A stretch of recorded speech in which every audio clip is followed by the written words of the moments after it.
Grüß euch, da ist euer Vogelmayer. Ich komme mit meinem neuen Musikkabarettprogramm zu euch und da machen wir eine richtige Gaudi, da machen wir uns einen richtig schönen Abend.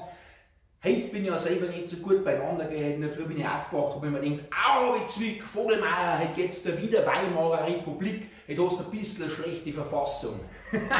Keine Angst, wir machen nichts Politisches am Kabarettabend. Momentan war es nicht so gut, vielleicht habt ihr es schon gehört. Dann heißt, der Seehofer haben sie entführt. Die Entführer verlangen 1 Million Euro, ansonsten lassen sie ihn wieder frei. Okay? Jetzt spiele ich euch gleich was vor, damit ihr euch auch was vorstellen könnt. Ja. Das Reh klagt im Doktor, es ist ein Graus. Mir fallen alle Haare aus. Sagt der Doktor, muss noch was machen, aber schnell. Ich weiß gerne in eine Reha-Klinik ein. Ich hoffe, ihr seid mitgekommen, gell? Ich hoffe es. Weil die deutsche Sprache ist ja sehr, sehr schwierig, gell? Das kapiert nicht jeder.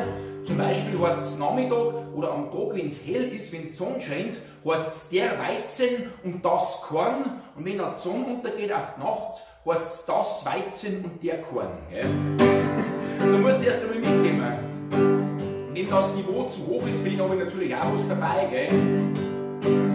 Meine Freundin aus Thailand erklärt mit sanfter Stimme, ein kleiner Zipfel zum haben sei doch nicht so schlimm.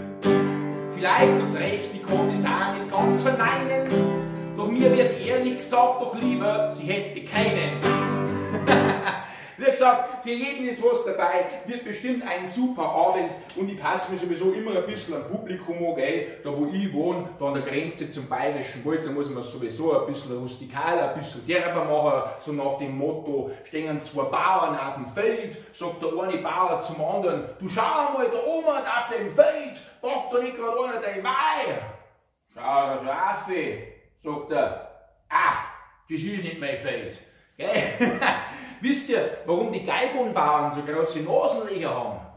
Weil die Luft umsonst ist. Einen habe ich noch, einen ganz schnell. Gell? Ein Farmer aus Texas macht Urlaub im Bayerischen Wald. Jetzt geht er zu so einem Waldbauern hin, sagt er, wenn ich mit meinem Traktor meine Farm fahre, bin ich 3 Tage unterwegs. Ja, sagt der Waldbauer, so einen Bulldog habe ich auch mal gehabt. Kommt soweit zum Kabarettabend mit dem Vogelmayer. Kommt selber oder schenkt es als Geschenk her. Mit als Klein, wenn wir uns singen, wird bestimmt ein riesen Gaudi. Wir sehen uns. Macht es gut, sagt der Vogelmayer. Hau, Dere!